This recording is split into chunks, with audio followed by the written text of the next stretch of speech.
एक आधार मिलेगा। तो सीएम योगी आदित्यनाथ को आप सुन रहे थे, बागरा से टीएमसी पर जोरदार प्रहार करते नजर आए। आगे बढ़ते हैं। पश्चिम बंगाल में दूसरे चरण के लिए प्रचार तेज हो गया है। सभी दल प्रचार प्रसार में जुटे हुए नजर आ रहे हैं। बीजेपी के दिग्गज भी तेजी से प्रचार कर रहे हैं। इसी बीच बारानगर से बीजेपी के राष्ट्रीय अध्यक्ष नितिन नवीन ने प्रचार किया। आपको बताएं, उनसे बातचीत की हमारे संवाददाता ब्रायन थॉमस ने। सुनिए क्या कुछ कह रहे हैं। ITV नेटवर्क की टीम इंडिया न्यूज और न्यूज एक्स दिल्ली से बंगाल आ चुकी है अपने रोलिंग कवरेज के लिए, और हमारे साथ बीजेपी नेशनल प्रेसिडेंट नितिन नवीन जी मौजूद है और ये एक मेगा रैली यहाँ कर रहे हैं, रोड शो यहाँ कर रहे हैं। आप देख सकते हैं काफी लोग भारी तादाद में यहाँ आ रहे हैं। हम नितिन नवीन जी से भी बात करेंगे। सर, बहुत बहुत शुक्रिया इंडिया न्यूज एक्स से बात करने के लिए। पहले तो सर, हिस्टोरिक वोटर टर्नआउट हुआ है 92%, उस पर क्या कहना है सर? हिस्टोरिक बदलाव के लिए तो हिस्टोरिक वोटर टर्नआउट दिखेगा ही। ये पूरी तरह से हिस्टोरिक बदलाव होगा। पहली बार पश्चिम बंगाल में इस प्रकार की वोटिंग हुई है और पहली बार पश्चिम बंगाल में जनता इस प्रकार से अपने सरकार के खिलाफ वोट कर रही है। ऑन ग्राउंड टीएमसी के खिलाफ आप कोई एंटी इनकम्बेंसी देख पा रहे हैं अभी इस वक्त? मैं तो मानता हूँ कि कोई नहीं, पूरी जनता एंटी इनकम्बेंसी में है।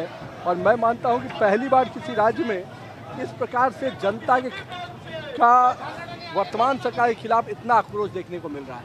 माँ बहनें आशीर्वाद देने के लिए घर घर से बाहर निकल रही है। एक लॉ एंड ऑर्डर को लेकर बात हो रही है, करप्शन को लेकर बात हो रही है, विमेन सेफ्टी, विमेन सिक्योरिटी पे बात हो रही है। अगर बीजेपी आपकी गवर्नमेंट पावर में आती है तो क्या अलग होगा सर? क्या बेहतर होगा अगर बीजेपी पावर में आती है?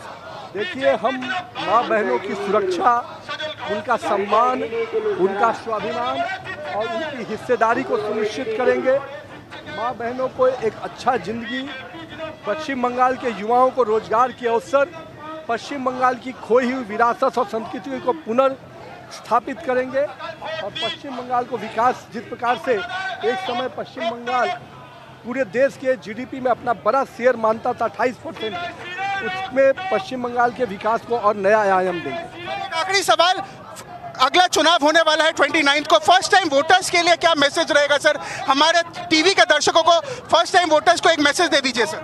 मैं मानता हूं कि आइए 2047 के विकसित भारत बनाने में पश्चिम बंगाल को भी 2047 का विकसित पश्चिम बंगाल कैसे बनाए, नरेंद्र मोदी के साथ मिलकर हम लोग विकसित भारत और विकसित पश्चिम बंगाल बनाने के सपने को पूरा करें। बहुत बहुत शुक्रिया साहब से बात करने के लिए। तो जी बिल्कुल, आपने नितिन नवीन जी को सुना, जो कि बीजेपी नेशनल प्रेसिडेंट है। Exclusively India news ITV network से बात करते हो। मैं Brian Thomas, camera person Abhijeet के साथ, इंडिया न्यूज एक्स बंगाल। तो बीजेपी के राष्ट्रीय अध्यक्ष को आप सुन रहे थे। आगे बढ़ते हैं। बड़ी खबर सामने आ रही है नागपुर से। बागेश्वर बाबा का बयान दर्शकों सामने आया है। हिंदुओं से फिर की 4 बच्चे पैदा करने की अपील।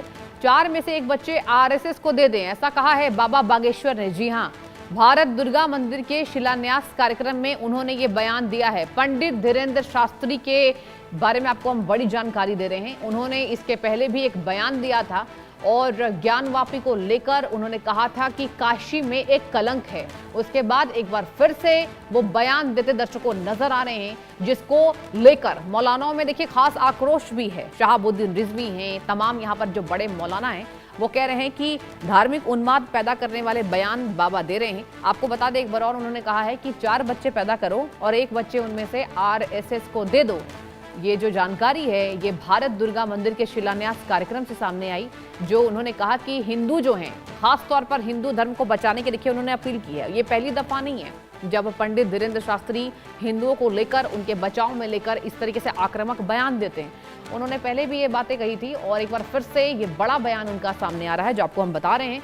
वो कह रहे हैं कि 4 बच्चे पैदा करो और उनमें से 1 RSS को दे दो और इसी से सनातन धर्म का बचाव होगा। भारत दुर्गा मंदिर के शिलान्यास कार्यक्रम में उन्होंने बयान दिया है। पंडित धीरेन्द्र कृष्ण शास्त्री को आप देख रहे हैं अपनी स्क्रीन पर।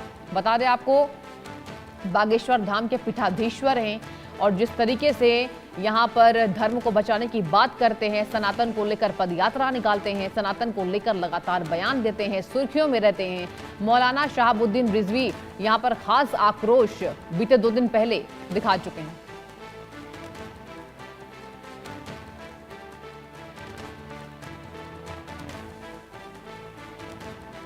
राष्ट्रीय स्वयंसेवक संघ हम पूरे भारत से प्रार्थना करेंगे, बच्चे तो 4 पैदा करो पर 1 स्वयंसेवक संघ के लिए दो।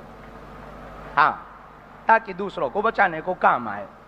अब ज़्यादा ना कह के हम अपनी बात को विराम करेंगे और आप मुस्कुराते रहिए, और हम चाहते हैं आप ऐसे ही हंसते रहो, मुस्कुराते रहो, ताकि जल्दी अखंड भारत हो जाए तो आनंद आ जाएगा। वैसे भरोसा है आपके रहते कुछ बड़ा होगा, बालाजी आपसे करवाएंगे। सभी संतों को प्रणाम, आप सबको जय सिया राम।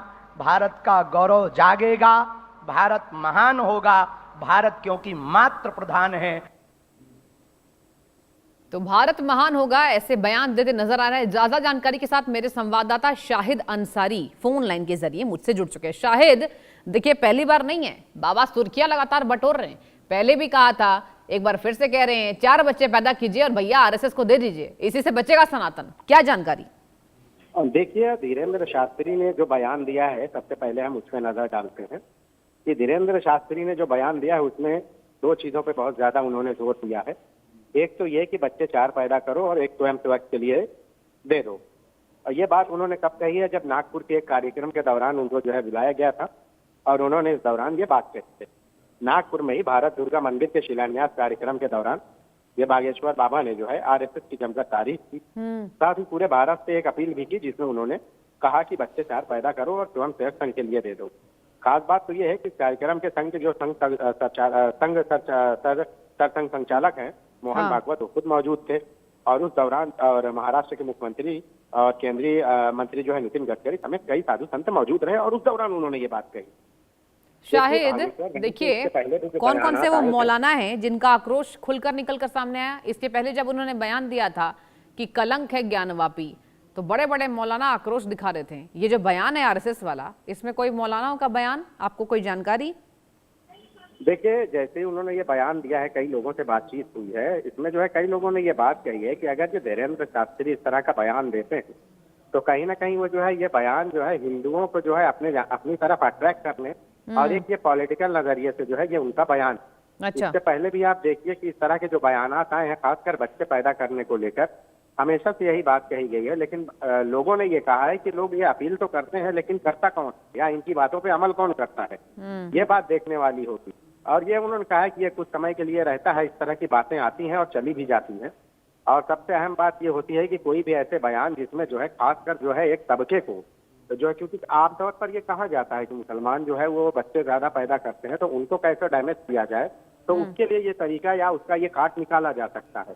लेकिन लोगों ने ये भी कहा है, कई लोगों ने, कि अगर वो इतनी बार, इसके पहले भी बयानात उनके रहे हैं, हिंदू राष्ट्र को लेकर बयान उनके रहे हैं, कुछ बड़ा होगा आज के उसमें भी उन्होंने कहा है, तो बोले कुछ बड़ा क्या होगा उसके बारे में भी उनको जो है उसकी व्याख्या करनी चाहिए, लेकिन उन्होंने व्याख्या तो की नहीं है।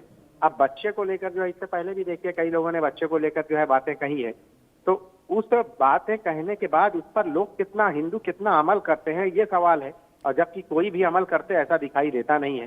तो उसमें कई बातों को लोगों ने इशारा किया है। ये बात आप शायद बिल्कुल ठीक कह रहे हैं कि सबसे बड़ी बात तो ये है कि अमल कितना होता है इस बात पर। ये बताइए, क्या बड़ी पदयात्रा निकालने की तैयारी में है, क्या कोई बड़ा कार्यक्रम करने वाले हैं? क्योंकि देखिए ऐसे बयान जब जाहिर तौर पर आते हैं यहाँ पर खुले मंचों से शाहिद, तो देखने वाली बात यह होती है कि व्यवस्था कई यहाँ पर पुरानी होती है और बड़े मार्जिन पर कहा जाता है कि पदयात्रा निकालते हैं, सनातन को लेकर धर्म प्रचार प्रसार करते हैं। तो क्या क्या कार्यक्रम उनके अपकमिंग आ रहे हैं, कोई जानकारी?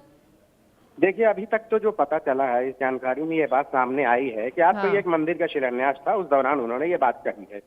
और अब इसके बाद क्या है कि यहाँ पे तो ऐसा, इनका कोई ऐसा प्लान तो है नहीं, यहाँ का तो कोई ऐसा प्लान नहीं नजर आ रहा है। हाँ, कोई और जगह पे अगर वो करते हैं तो वो एक अलग बात है।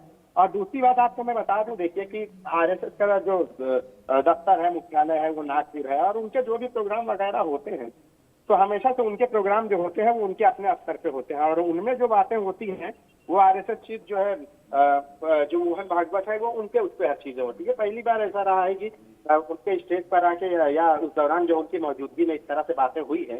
हालांकि इससे पहले भी धीरेन्द्र शास्त्री ने कई कॉन्ट्रोवर्शियल बयान भी दिए हैं, लेकिन जो है बयान आए और गए, उनको पॉलिटिकल नजरिए से भी लोगों ने देखा, सच में भी हो गए हैं।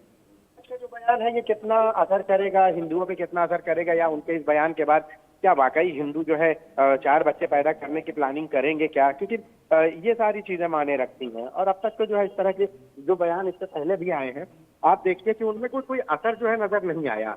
जी हाँ, मतलब कि बयान दे रहे हैं लेकिन वैसा अमल नजर नहीं आ रहा है। लेकिन देखिए ये पहली बार दफा नहीं है और बहुत